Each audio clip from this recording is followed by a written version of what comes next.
Hi Chris, this is Amanda with Digital Velocity and SEO, and this is the screencast video that I was telling you about. Before we go over to your website, I wanted to kind of take a look at your Google business listing. So this when we work with a new client, we have to do this too. We require this to be done with your website, just because it's such an important thing. And they go hand in hand, your website and your Google business listing. And I noticed, some stuff on your Google business listing still needs to be optimized. Like you need to have, sorry about that. That was my dog. Hey, 1 second. Sorry about that. Dogs.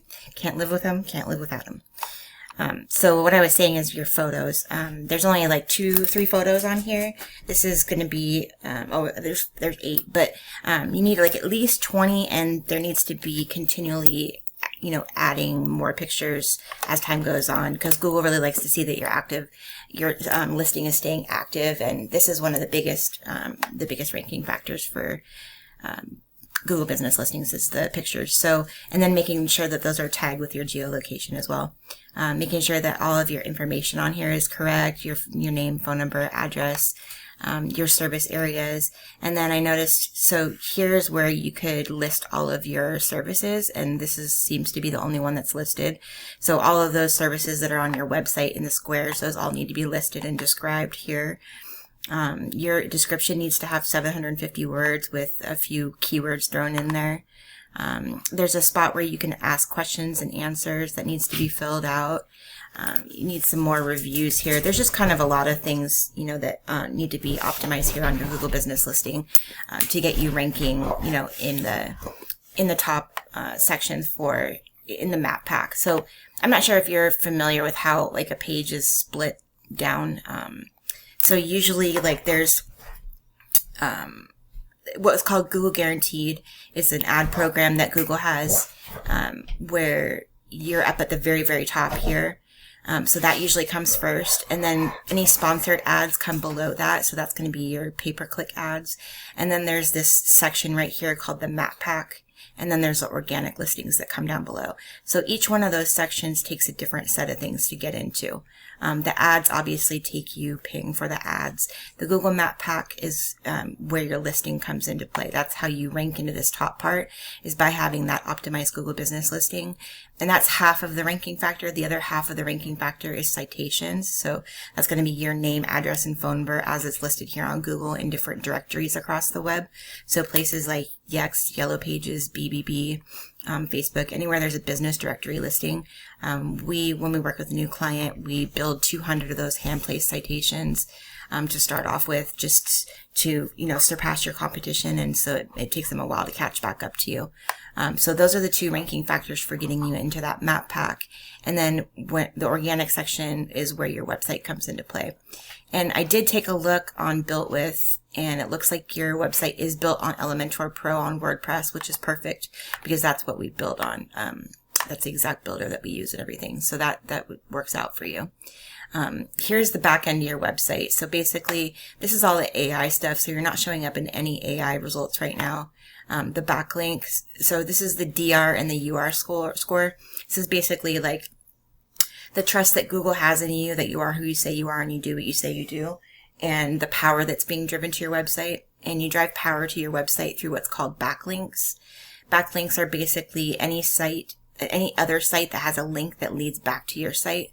So if there was a blog post about hardscaping in Olympia and the author provided a link back to your website, if it's what's called a do follow link, then that would be that website telling Google it was okay for them to share their power with you. And that's how you move keywords up in the ranking positions. So initially, by having the words in the content on your website, you'll show up for it, but just depending on how much competition there is, usually you'll show up on page 3, 4, or 5. So to move you up into the, first page of Google, that's where the backlinks come into play. And that was kind of what I was explaining on the phone. That's like part of a monthly SEO campaign. The referring domains are just the websites that host those backlinks. And then here you can see you have 0 keywords, 0 organic keywords, 0 organic traffic, and you're not running any ads. So this is what I was talking about on the phone, which is why I can tell you that the person that is supposedly doing your SEO is not doing anything for you, because you would be, you know, ranking for some keywords if they were.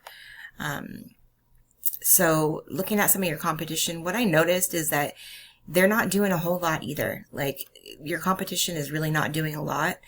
And I did a lot of keyword research to see kind of what keyword they came up with. And there's not a ton surrounding your niche, but there are enough to get you a pretty good amount of traffic.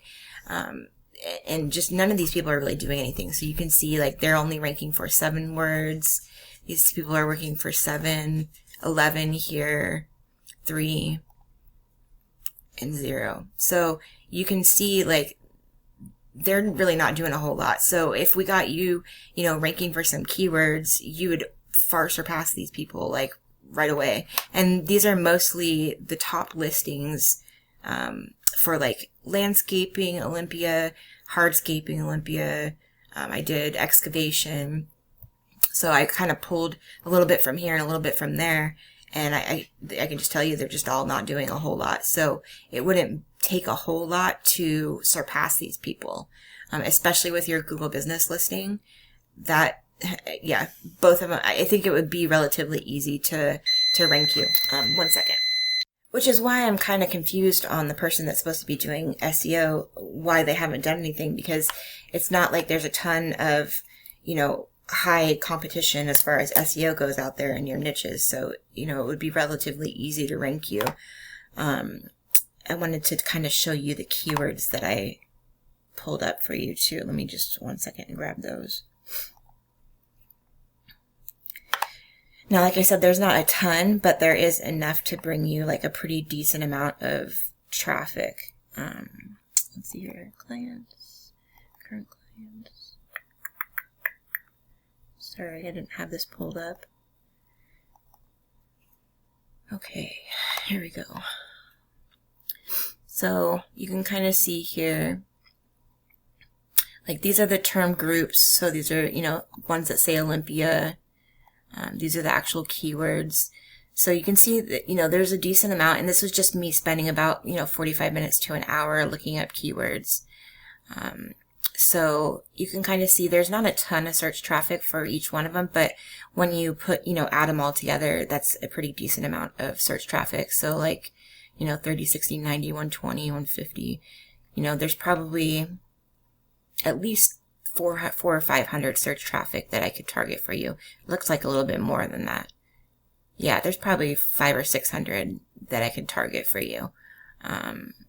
Just looking at these right here. So like landscaping Olympia, Washington, there's 80 people searching for that per month. And it's got a difficulty of 24, which means that it would take a little bit longer to rank for. But you see how these ones are all blank. That means that there's zeros. So these ones would all be very easy to rank for. And they all have 30 or 40 people searching for them per month. So, I mean, yeah, we could get you some nice traffic coming in there. I don't know if you found this useful, let me know. And those are just kind of some of the ways that I can show you what's not happening with your listing or with your website, and kind of what needs to happen to get you getting some more traffic to it. If you'd like our help doing this, please feel free to reach back out. Or if you have any questions, you can reach back out too. I'm more than willing to just answer any questions, so that, you know, even if you don't sign with me, just to help you out. So, yeah, I hope you have a great rest of the evening. Sorry I didn't send this on Thursday night. Got a little bit late, so I didn't want to send it to your phone too late. So I'll be sending this to you early in the morning. Okay, have a great day.